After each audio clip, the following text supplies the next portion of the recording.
thank you for tuning back into Arizona Breakdown. My name is Andre, joined by... Hey guys, I'm Ryan. Welcome back. And today we are joined by the man himself. What's up? It's me, Eric Davis. Hell yeah. So, how you doing today, man? Doing pretty good. I had a really good show last night at the Underground with Smile on the Sinners headliner with Arenda, Beyond Our Suffering, Silas from LA, and Never Sleep. That was a damn good show down there. It was like 277 paid went there. So it was really cool to see a packed out underground show for local metal. Yeah. So that was a damn good time. Smile on the Sinner. That was probably one of their most tightest sets I've seen them play to date. And they're going to be going into the recording studio with Andrew Wade. Oh, damn. So at that show, they played 3 new songs that we're going to take to Wade. And they were just straight ass beaters, dude. And I was like, you know, I was watching that and I was kind of like choking up, like, you know, that dad tear. And I'm like, oh, so this is the feeling of when like a proud dad watches his kid out on the soccer field. Oh my God. I get it now. Hell yeah. Hell yeah. How are the guys in Never Sleep as well? Dude, Never Sleep are really tight. Like, that's a band that you could tell. They definitely practice. They definitely take pride in their gear knowledge. They definitely, you know, take pride in their song structure. So, you know, and they've been playing first on a couple of my shows, but they've been really busting ass on wanting to, like, prove themselves and be like, hey, like, you know, we're a tight band. And their style of metalcore is really vibey. And they do definitely bring a mood, but it's a damn good one. So people that are watching this, check out Never Sleep. Yep, definitely. And check out the interview we did with them. I want to say about 2 months ago. Yeah, just use Google or whatever. You'll find it. It's on It's the worth the interwebs. Google. A search bar of some sort. Yeah. But let's take things a step back real quick, just for anybody who does not know you. Explain who you are, what you do, maybe some previous bands that you've been in too. Who is your daddy and what does he do? Love Arnold Schwarzenegger. Dylan, you son of a bitch. What's the matter? CIA got you pushing too many pencils. What the fuck did I do wrong? Hell yeah. But what I do is that a lot of people refer to me as band dad. But what I do is I put on shows, I band manage, I also band work and just develop them and do a bunch of band just consults and really help them.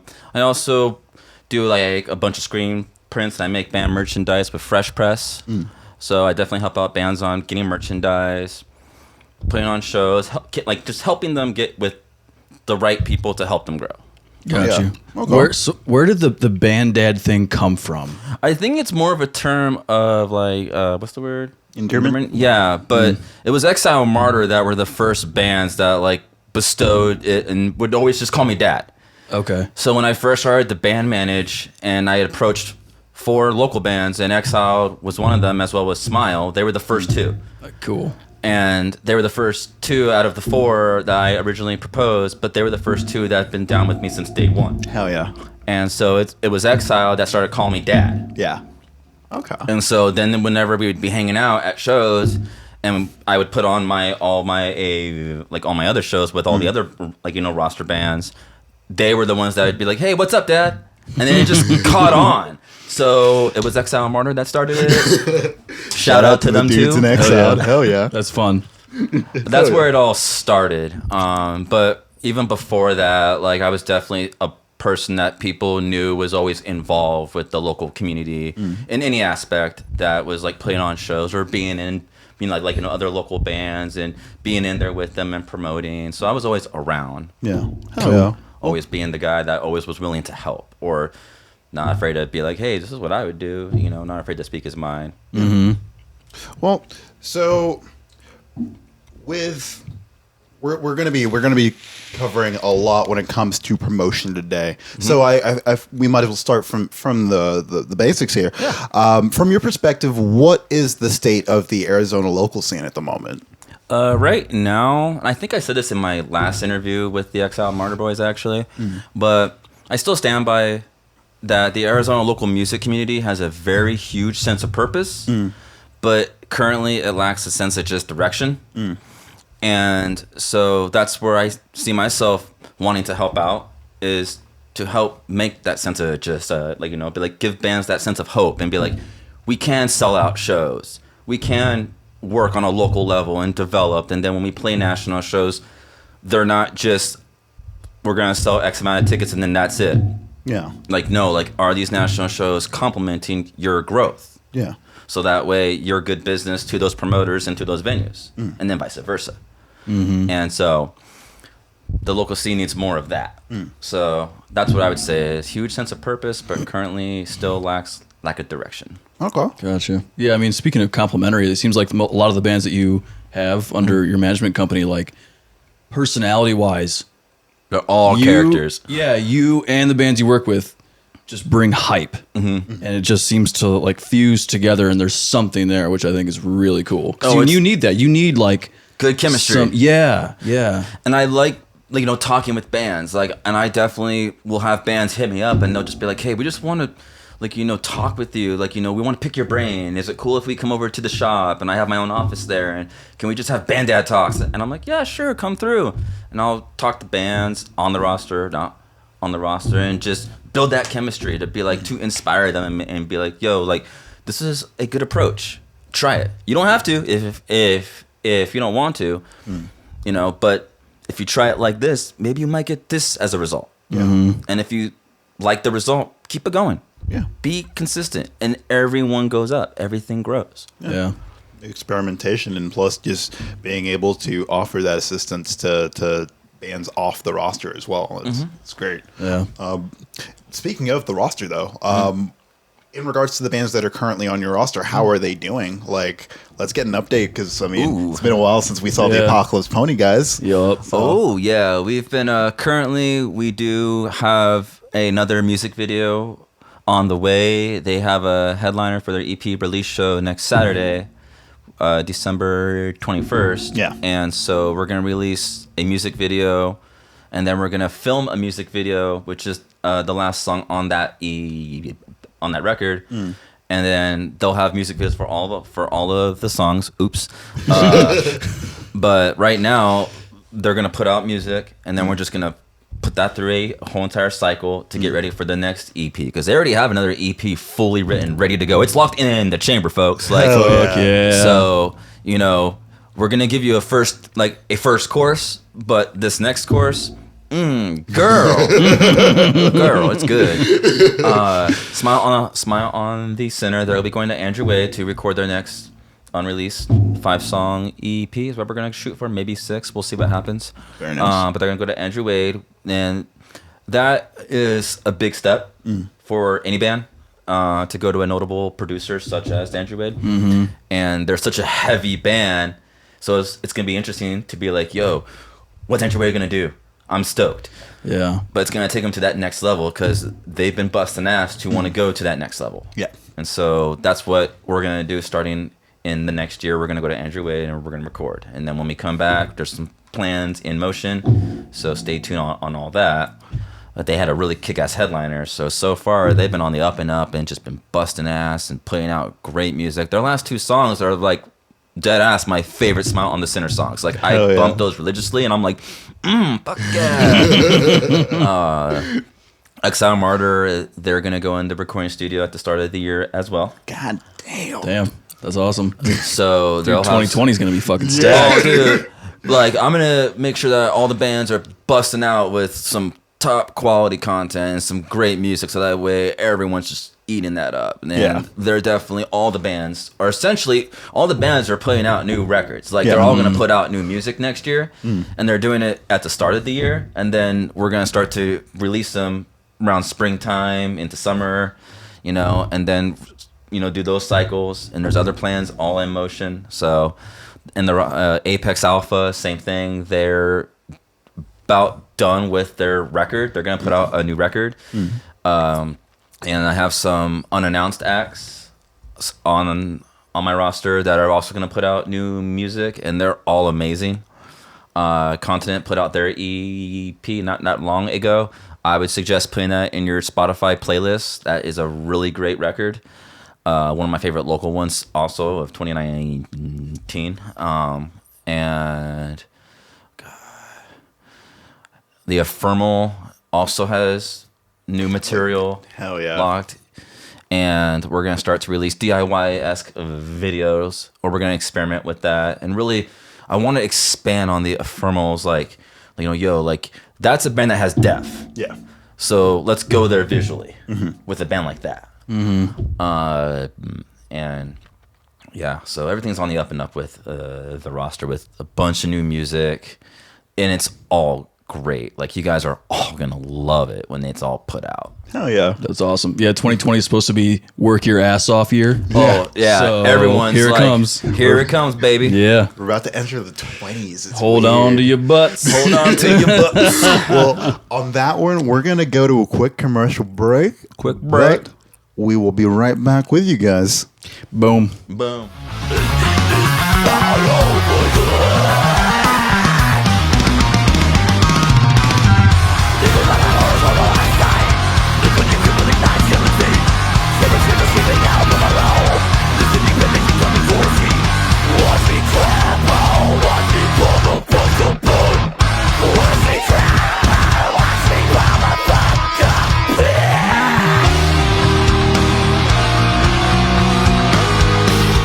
Welcome back, y'all crazy sons of guns. Hopefully you guys enjoyed that content, whatever it was. So, I bet it was great. Oh, yeah. Absolutely amazing. Top tier. Oh, yeah. I know for a fact I was probably headbanging. So let's just jump straight back into it. Let's go back into the pool. So, based off conversations we've had, when it comes to individual promoters, I know that there's a lot of promoters that will treat national showcases the same way that they will treat their local showcases. What is your take on that? And yeah, what is your take on that? I actually prefer that, because that's how you develop smaller tier national bands that do need that development. Just because you guys signed to a notable record label and you got yourself a good to decent or great agency, you're still at the bottom of the totem pole, if you will. So when you go out on these runs, whether it's regional, one-offs, or you do like tours and you're opening support and you're coming back to route back home, should this national band, and I do this because I'm just like, they haven't broke through yet. Yeah. They're just heat-seeking, they're buzzing, they're being passed around. Okay, cool. But when they come to your town, how are they being presented? Yeah. How are they being groomed in that market? So that way they have a fan base ultimately in that said market.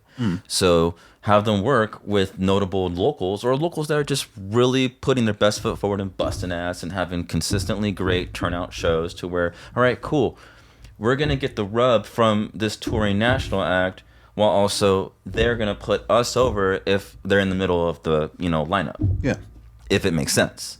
Because, that's a lineup, and how I go about it could be headliner or right in the middle. And I've actually done that before too. Like, I've had two national bands play right in the middle of a local headliner, and that was really good for them, because they got to play in front of a crowd. Yeah. And so they were able to play in front of a potentially new audience. Yeah. And at least more people that would have seen them, versus if they played last and people were there to see their friends' bands, or the parents and the uncles and the cousins came out and then they left because of, they have work the next day, or they have bedtimes, just life. Yep. At least these bands that are out there doing what we want to do are being presented proper. Yeah. And that really does suck when you open for a touring band and you see your crowd leave and you're just like, no, dude. And because at the end of the night, it's just like, I remember one time my old band, nobody. that happened to us. I think it was the Drop Dead Gorgeous Show back in 2008 with I Set to Kill, Broken Side, and Damn. that was like the first big notable just K&Z show when I was involved in it. Like, that was like the first, like, okay, cool, like, this is our first national. These bands back then in 2008, they're hyping. We're having it gonna be at the clubhouse. All the stars aligned perfectly for that night, even for us. And so we opened, and I think we sold right around 100 tickets, or a little bit over. And then right after our set, all those 100 people left. Damn. And I remember the band that played after us. I don't remember their name off the top of my head. I really don't. But I remember even they got salty about it, and they said something on stage that raffled a couple feathers in the crowd. And it's like, yo, dude, sorry. Yeah. I guess, maybe. I don't know. And I mean, yeah, as a promoter, that's another thing too. You like with deciding the lineup, yeah, like you just got to be extremely conscious, like of people's fans and what percentage of the crowd will leave after a band plays. Like, yeah, like, but that actually kind of ties in to my next question. So, what are some of the behaviors of the more tenured promoters versus some of the newer promoters to the scene here? That all depends on like your definition of actions and just behaviors. You know, some people will probably look at it as, okay, this person has experience, and that's what it is. The other people can look at this and be like, okay, cool, like they're genuine about helping you. You know, so it's kind of like pick and choose who you want to align yourself with. And also, are these older promoters legit looking out for the best interest of this local talent? Because ultimately, the behaviors, they can be questionable. Yeah. And so we've seen it happen across the board. You know, not everyone's perfect. And so it's just like, okay, cool. How can we be sensible and not have it be super competitive? Because competition isn't a bad thing. Yeah. No, it doesn't not at have all. to be. But I think it definitely can be more fair and proper in our local community. That's for damn sure. Yeah. And I mean, one of the things that I know ultimately in the next year that I want to really see myself develop towards is be a farm league. Like, you know, let me build these relationships with these promoters that are older, and they definitely do national tier acts more so than they got the time to put on local development acts. Yeah. And all right, cool. Like, are there other local promoters that are putting on well-developed, groomed local shows that are showcasing local talent in a way that we as national tier promoters can be a pipeline to these local promoters and be like, all right, cool, we have an opportunity for this national package. Who do you got? And it can be me, it can be other promoters. Cool, like just utilize us. Yeah. And all right, cool, like, you know, this is what this camp has, or this is what this camp has. Okay, cool, like this is a really good mix. And then in return, those same local bands that came from this local farm league, if you will, were good business to that promoter, to that national touring package, being local support, and also to the venue. And it all is one happy circle. Okay. That's ultimately where I would like to see it, because I've been vocal on social media about the things that I like and the things that I don't like about how promoters out there do their, like, you know, overall just business. Yeah. But once I cool my jets, I have to look at it for what it is and be like, look, okay, like you do you, I do me, right? Okay, but there's a cultivating music community here that's a melting pot. And we're getting more artists from different states moving here for just economic reasons. Yeah. Yeah. So that's creating more art in Arizona, which is a good thing. And we are a local community that has a oversaturation of national shows coming through, which is a good problem, if you will. Yeah, because those have been fucking awesome Oh, shows. yeah. And they've been coming through. Yeah. And, you know, all those promoters and how they go about promoting them, you know, it's like, all right, cool. Are you more engaging with the younger audience? Are you really dialed in the community of like what we want versus, okay, cool, like not really? Yeah. Because the consumer is never wrong. Yeah. The audience is not dumb. They'll let you know if you have a hit single or not. Yeah. Every single time. And so when you're a local promoter and you put on good shows and you develop these local acts, you have to cultivate that community. You have to make people get invested in giving a shit about you. You really do. And so actions and behaviors, that's all a matter of how you want to have a perception of it or your definition of it. But to any bands out there, definitely work with people that are passionate about looking out for your best interests. Yeah. That's just the bottom line with me. Yeah. Yeah. So you want to do like an OVW type thing? Absolutely, my guy. Yes. Hell yeah. I definitely want to be in NXT. Like, I love NXT. I'm a pro wrestling nerd. Surprise. But Oh hell. but like even them, they have a development league called NXT. Yeah. But it's bitching. It's better than the main roster product. Yeah. Yep. And recently in the storylines of pro wrestling, They're like invading Raw, right? yeah, but they brought it to where it's like these storylines, if you've been following pro wrestling and watching Raw and SmackDown, it's been rough. Okay? It's been really rough. All right? So that's why we've been finding other promotions that are just like, yo, we just need our fix because this main roster bullshit. Yeah. The PG era is fucking dog shit. How do you get a no contest and a Hell in a Cell to a character in The Fiend that's hyping as fuck? And how do you call a match that has no rules and say, okay, cool, it's done because this guy is being hit with a sledgehammer by a fucking ladder, yet 20 years ago a guy was thrown off the cell, choke slammed through the cell, got choke slammed on thumbtacks not once but twice, no. Yeah. Like now it's like, okay, cool, like I guess we're too violent now. Sorry for that little rant. Dude, it's that PG era bullshit, dude. Yeah. I'm so tired of it. But if you shift your channels and you watch NXT, it's refreshing. And so when they invaded, there was refreshing matchups. Like, all right, cool. Like, old guard versus new guard. Yeah. But they have good chemistry. Do you think that was maybe plotted that way? Absolutely. Like, hey, we'll do this PG era thing on purpose for a while and then reinvigorate with the NXT? Or do you think NXT is a byproduct of Raw being so PG? A little bit of both. I mean, NXT is ultimately what the future of the WWE is going to be. Yeah. Because the person that runs NXT is going to be the heir to the throne. So Yeah. when Vince Fucking Triple H. McMahon wants to focus on XFL, which I'm stoked for, by the way. Yeah, that should be cool. That's going to be badass. Yeah. Hopefully it lasts more than one season. I know. But like... No Chicago team, though. I'm fucking bummed about that. I know, right? Because That's some Chicago bullshit. gets down, dude. Yeah. They are some rowdy people out there. We need some fucking good football, man. You got the Bears. I don't want to talk about it. It's okay. I'm a Niners fan. Oh, you're doing good this year, though. Yeah, we are. But I mean, for someone that doesn't really watch football, I'm a Niners fan by default because I was born in Lodi. All my family lives in like Central Valley, Northern California. And so growing up, it was just LA till you die kind of a thing. Yeah. So, you know, I do it for my family. I do it for my home roots. But yeah, when it comes to football, I definitely root for 49ers. Yeah. So I moved here from England, and I was a very sarcastic kid when I moved here. So I was just like, yo, I need a football team. I need one that everybody hates. So I was like, fuck it. I'm going with the Steelers. Yeah, So ever fuck since the then, Steelers, I've dude. been a Steelers fan because I say go Steelers, and just everybody gets mad. Like I don't really watch football. I have been a Steelers fan since I moved here because it consistently has made people mad. In the pro wrestling world, you're considering yourself and booking yourself as the heel. Yes.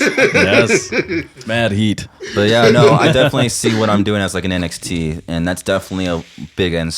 Like that's where I go and I watch. I'm just like, yo, like, because there are wrestlers that come through and they're being groomed, they're being, like, you know, and they change how they look. You know, it definitely happens, and then the audience will be all right, cool, like we're behind this character, and then they develop and they keep building, and then eventually they get upstream to the main roster. Same thing like with a band. You develop, you have a really buzzing, supportive community, and then you get so much going behind you that you get bumped up to where you get signed. Or when you play national shows, like you're guaranteed to always pull 80 plus. Yeah. Yeah. Like, you know, and there's bands here that definitely do that. Yeah. You know, and there needs to be more that do that. What are some of the practices from the more from those tenured promoters that you think can be adopted and adapted? Well, I know that back in the day, I was definitely inspired by Arizero and their approach on making every single show feel like an event. Yeah. And a lot of showgoers now, they're all Gen Z kids now. Yeah.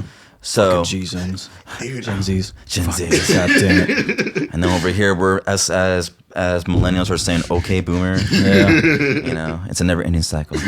But back in the day, and this is like 2006 through 2008, 9.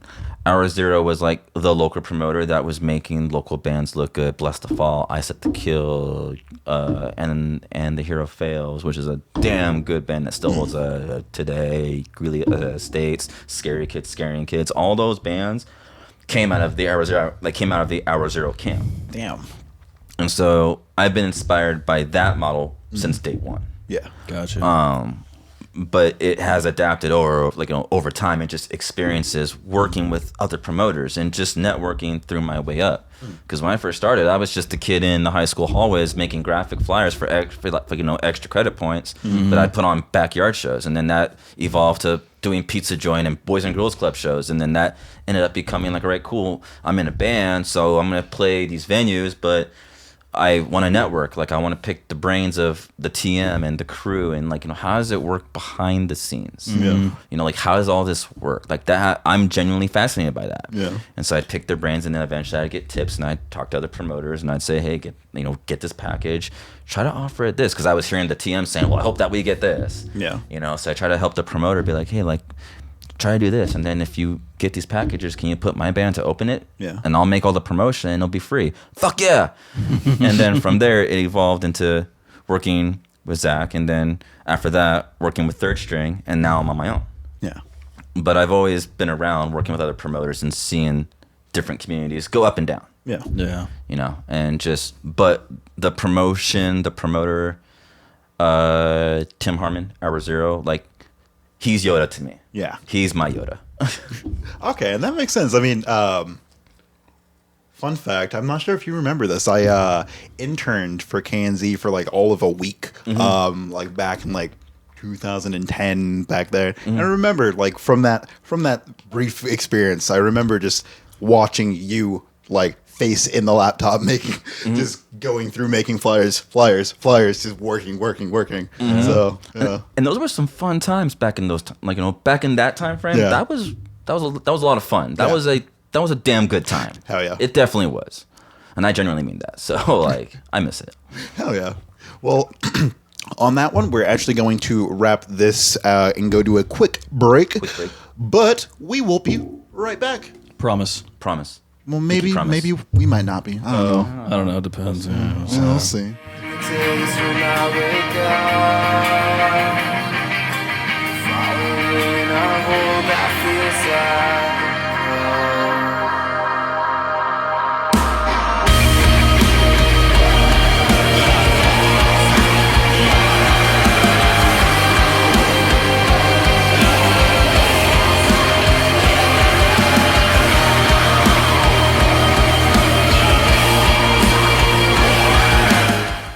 All right, and we are right back into it.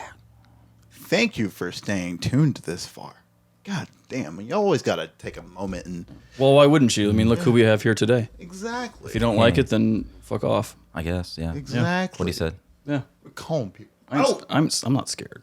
I ain't scared. We're always calling out the viewers. That's right. I mean, you guys are great, though. You guys are really great. You guys are really great. Please don't stop watching. So, social media. Let's go back to that, because recently you have been calling out the importance of booking agents working out with newer promoters. Mm-hmm. Can you elaborate on that? It's just more of a there's an upswing in the underground music community. Whatever genre it is, there's a current upswing of newer talent coming up. As such, there's an upswing of newer promoters, smaller agencies, other management firms that are still new. And they're trying to rep these smaller tier bands, or, we all just know each other kind of a thing. But there's still an upswing of just newer talent, a new crop of people that are going to be the future of music, one way or the other. And so, actually, fuck, I'm losing track. I really am. Sorry. That's Damn. a lot of information. It really is. I mean, and the It's new a bands, lot. all the new bands coming up too, dude, they're really good. Kids today grew up on being able to watch YouTube videos of playthroughs and how the pros are doing it. And back when we were kids, it was you listen to something on the radio and it's trying to figure it out, and they have access to such a wide array of knowledge now. Yeah, and that's the thing, is that the fourth wall is now broken. Yeah. Because of social media. Yeah. Back when I was a kid listening to Limp fucking Bizkit and Korn, I was like, I never heard anything. Like, I wasn't on Twitter. I didn't have Facebook. I had dial-up AOL. Yeah. So, like, the only way that I found out about them doing anything was legit websites or TRL, or, like, I'd go on forums, and that's how I'd figure out, like, what was up. Because that was social media back then, was message forums. Yeah. Message boards. Yeah. Oh, I miss good message boards, dude. But... I'm still getting used to Reddit. It's fucking weird. It's weird, dude. Yeah. Like, I'm just starting to get back into Twitter, and I'm like, okay, cool. Everything on Twitter is just all subtweets of everyone talking shit or a bunch of memes. That's all that's going on here. Yup. That's what Twitter is. Yep. It's a big shit fest. It really is. But it's entertaining, on though. Twitter. Yeah, fuck Twitter. It is a cesspool, but it's an entertaining cesspool. Yeah, But, it is. It is But entertaining. no, so, like, agents working with, like, newer promoters, just give us a shot.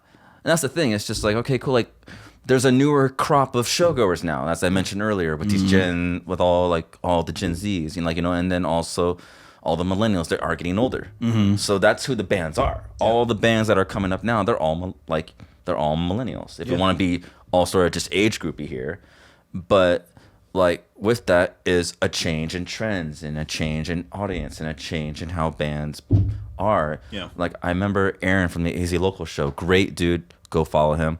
Absolutely. Nice little plug there. Aaron Acero, AZ Local Show. What's up? And he did a whole entire interview of, like, does mixing genres a good thing or like a bad thing or whatever. Yeah. And my thing on that was, well, no, like, it's okay to have sub, like, because there's so much blending going on. Yeah. Because that's how music is evolving now. Yeah. Yeah. Like, just there's different music changes now. And so now if you put techno or EDM with heavy beats and you make it work, you're going to reach a bigger audience because of it. Yeah. Yeah. Or there's bands that were really heavy and now they're going pop. Yeah. And it's working out for them. So it's just change. Everything is evolving.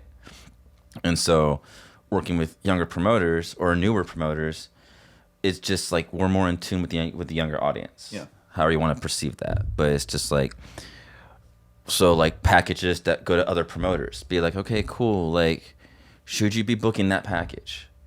Like, I'm not trying to take all your work. I'm not trying to take all your bands. But like, there are packages where it's just like, yo, I'm communicating to that audience right now. Yeah. You're respectfully not. And that whole entire national package should go in the hands of people that could really take good care of it, and just separate it out. That's all I'm saying. Like, just separate the work, because there are promoters that are looking for opportunities. That's what I'm hungry for. Yeah. Because I had such a successful year of playing on local shows and implementing smaller tier nationals whenever I could. And then recently was able to help promote Unearthed and Darkest Hour, and that was a successful night. Hell yeah. And I was definitely a win in impressing the agent for that. But I have to keep doing that all of next year. And so I need to keep building all this momentum that I'm doing with all my shows. And then approach the agencies and be like, hey, give me a shot. Like, I'm out here, I'm busting ass, but give me a shot. Put me in the game, coach. Like, I want to go in, because there are other promoters that they just go through the motions. Yeah, sure. And they're really good at it. And they really are. And all the power to them. And then there's other promoters where it's just like, we just know that you don't give a shit. Yeah. And, okay, cool. So why don't you just pass that off to other people that do give a shit? Yeah. That's it. You want to be difficult, you want to be difficult, or you want to be petty, or whatever the case is, just stop. Yeah. Let's all work it out. Like, we can work it out. Let's talk it out if we can, or let's try to really network and build bridges and be like, okay, cool. Going back to the farm league, let me be a farm league. Let me be someone that sends you talent that is going to be good business for you. Yeah. You're making money. These bands are having an opportunity. I look good in the process of developing these acts, and it's all good business. It's all good, baby. Like, Oh, yeah. That's ultimately what I really want to see everything evolve to. And well, to counter off of that, counterpoint based off of that, to I guess seeing as the overarching theme of today has been change, what would you say just to any promoters or I guess to any bands or anyone abrasive to upcoming changes? Why though? Like that would be my response. Like why? Why would you be apprehensive to things that are helping, things that are cultivating? Why would you be against that? Okay, boomer. Just saying. Ow. You saw him with the okay boomer. God damn. He saw his moment. He struck. Damn, you got me. Bullseye. No, that's really a shot at boomers like not wanting to take things like as they come. Yeah. You know, 80-year-old trying to use a computer and they're like, why does it ask for my password? And it's I like, don't I told you 10 understand. times. I don't understand. Yeah. And then, like, you know, even recently, like, you know, we've had older tender promoters get on a platform and air their grievances. Yeah. But it came from a different perspective. Yeah. And it was just like, yo, like, that is your niche market. Take care of it. We're over here. Like, are you talking to us? Like, are you, like, oh, where you at? You're over there on your platform saying, this sucks. We got to come out here. We got to support venues. The scene's dead. What do you mean, dude? Like, you know, are you looking behind you? Like, are you looking in front of you? Like, are you reaching out and saying, hey, like, we want to work with you? Are you being willing to work with us? No? Okay, cool. You're going to cater to your market? Okay, cool. But keep up. Yeah. Because things are changing one way or the other. Whether we like it or not, things are changing. You got to keep up. You have to be consistent. You have to evolve. You have to, what are those other ones? Adapt and Adapt. evolve. Adapt or die. Yeah. Adapt or die. Well, on that too, do you think it's important for up and coming promoters to have a musical background in the sense that they have played in a band, or do you think it's good enough for? So in the olden days, in the 70s and 80s, you would have a lot of A&R guys and promoters and producers too, have never been in a band, but they would go to shows and envelop themselves in the scene that way. And it's two different ways of looking at it, being in a band versus just being around the bands. Do you think it's important one way or the other? I definitely do think it helps a lot if you've been on the other end of it. So in my experiences, I have been in notable bands, well, at least regionally, and you know, and so we've done our time, if you will, and grinded. And so in those experiences, going through the motion of playing shows and working with promoters, working with management, working with other promotion, like other agencies, and working with other music communities, you know, and seeing everything and how, you know, it is over there. We only know what's happening in Arizona. We don't know what's happening in other markets. We really don't. Yeah. And we only hear stories and vice versa. But if you are a promoter that's been in a musical act, you have a sense of like, all right, cool, like I know where they're coming from. Yeah. I understand where their strengths and potentially their weaknesses may be and where I could help enhance or help groom. Yeah. You know, and that's a good attribute to have. Yeah. If you're just coming at it with a business mindset, okay, cool, are you fair and proper? Are you understanding? And if you're not, then okay, then know what you're signing up for. Yeah. Yeah. You had touched base on venues. Venues definitely do play an important role on the local scene. Very important. How do you factor in venues when it comes to the equation? Well, right now with Arizona, we're having a bit of a venue scarcity thing right now with there Closing being down left and right. and there's more that are announcing that they're coming back and they're gonna, you know, rebuild and they're gonna come back, and there's other promoters saying like, you know, hey, we're gonna build this over here, or other venues are saying, hey, we're gonna be more open to more different genres because other venues are closing down and there is a plethora of acts. There's plenty of work, and The demand is there. the demand is definitely there. Yep. And so, but a lot of these venues, they all have in-house promoters for the most part. So I was like, all right, cool. So when these bands are coming to your venues, okay, cool. Are they being promoted properly? Or is the local shows there? You know, and with these venues, it's the local community coming out to these venues because there are venues out there that people have their reservations about, but every single venue has its own different experiences.